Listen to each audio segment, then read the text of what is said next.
What if Coco Gauff's biggest problem in 2026 isn't Iga Swiatek, but Elina Svitolina?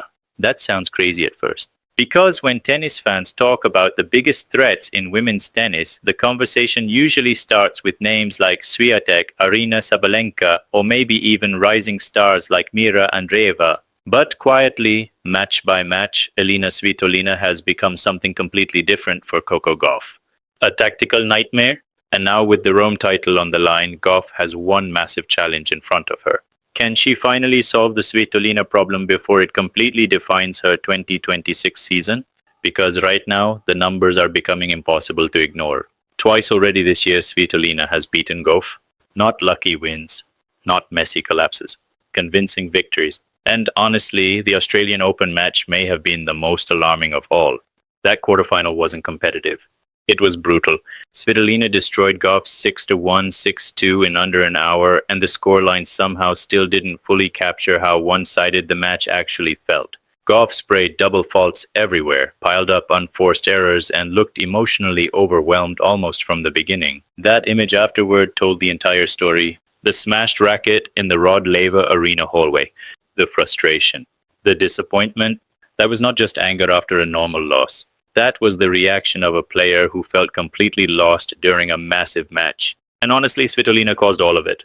Then came Dubai. Another huge opportunity for Gauff to flip the rivalry emotionally. And once again, Svitolina started faster, sharper, calmer, and tactically clearer. The Ukrainian took the first set, grabbed early control in the second, and looked ready for another straight set destruction. To Gauff's credit, she fought back brilliantly. Saving 4 match points in a tiebreak showed real courage. But even after surviving that chaos, she still couldn't finish the comeback. Svitolina regrouped emotionally and closed the match in 3 sets. That matters psychologically. Because now this is no longer about one bad performance from Gauff. This is a pattern, and patterns create pressure in tennis, especially before finals. Now they meet again in Rome with a major title on the line. And honestly, this matchup suddenly feels much deeper than just another WTA final. Because if Svitolina wins again, the nemesis conversation becomes completely unavoidable.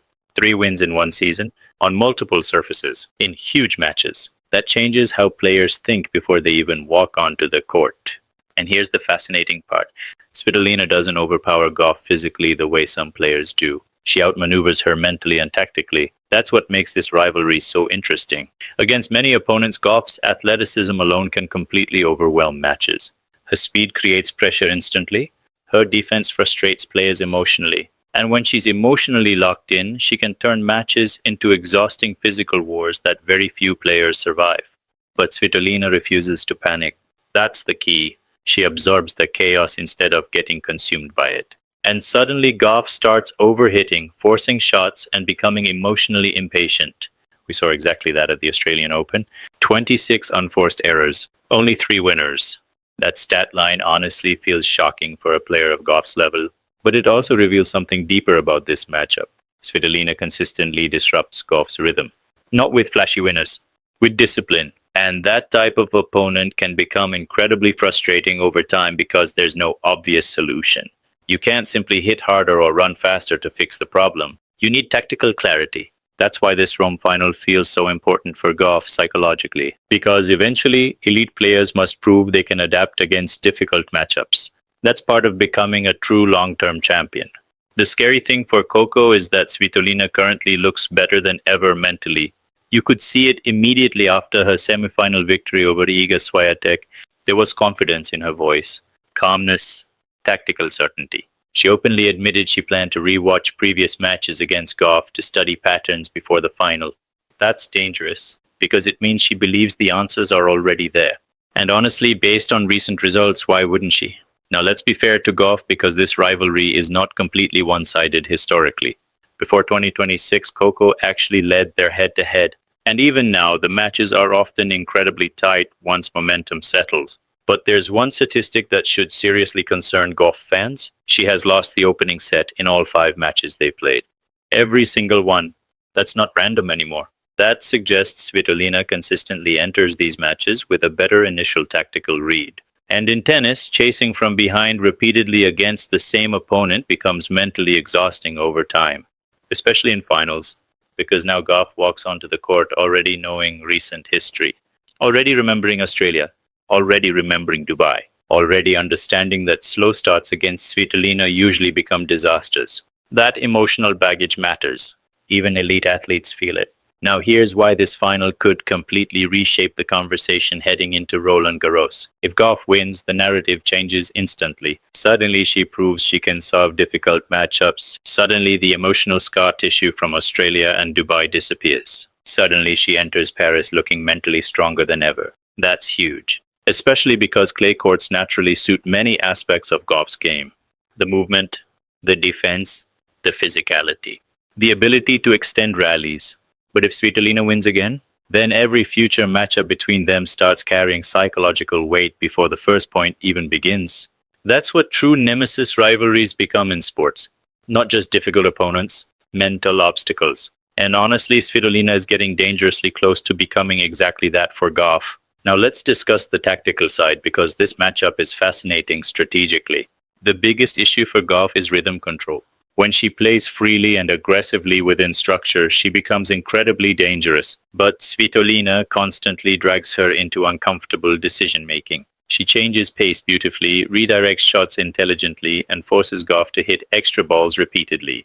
That creates frustration, and frustrated players often abandon patience. That's exactly what happened at the Australian Open. Gauff started forcing low-percentage aggression because she couldn't find clean openings consistently. Svitolina wants that. She thrives when opponents become emotionally rushed. But Rome may provide Gauff with an opportunity too. This will be their first ever clay court meeting. That changes certain dynamics. Clay gives Gauff more time defensively. It allows her movement to become an even bigger weapon. And physically, longer rallies could potentially help her settle emotionally into the match instead of rushing immediately. That could be critical. Because if there's one thing Gauff absolutely must improve in this final, it's the start. She cannot afford another slow opening against Svitolina. Not mentally, not tactically, not emotionally. Falling behind early again would immediately trigger memories from previous losses. The crowd tension would rise. The pressure would multiply. That's why the opening 30 minutes may decide everything. If Gauff starts strong, suddenly the emotional balance of the rivalry shifts slightly. Svitolina would face pressure she hasn't really experienced against Coco this year. But if Svitolina grabs early control again, things could spiral fast. And honestly, Svitolina knows it. That's what makes her so dangerous right now. She looks completely aware of how uncomfortable this matchup has become for Gauff psychologically. You can hear it in the calmness of her comments. There's no fear, no uncertainty, just preparation. That mindset becomes terrifying in finals because experienced players understand how to weaponize pressure quietly. They don't need drama. They simply keep forcing uncomfortable situations until frustration appears. Svitolina has mastered that art throughout this Rome run. First Elena Rybakina, then Iga Swiatek, now Coco Gauff. That path is insane. And if she finishes the job against Gauff, this could become one of the most impressive clay court runs of the entire season. Still, counting out Coco Gauff in a big final feels dangerous too. Because one thing about elite young champions is they eventually learn from painful losses. Sometimes repeated struggles against one opponent become the exact thing that forces growth. Maybe that's what this final becomes for Gauff. The breakthrough moment, the moment she finally solves the tactical puzzle, the moment she stops reacting emotionally and starts controlling the matchup strategically. That's possible, especially because Gauff's ceiling remains unbelievably high when her confidence and aggression align correctly. And let's not forget something important. Even in her losses to Svitolina, Coco still showed flashes of resilience. In Dubai, saving 4 match points revealed serious mental toughness. Lesser players probably disappear completely in that moment. Gauff fought.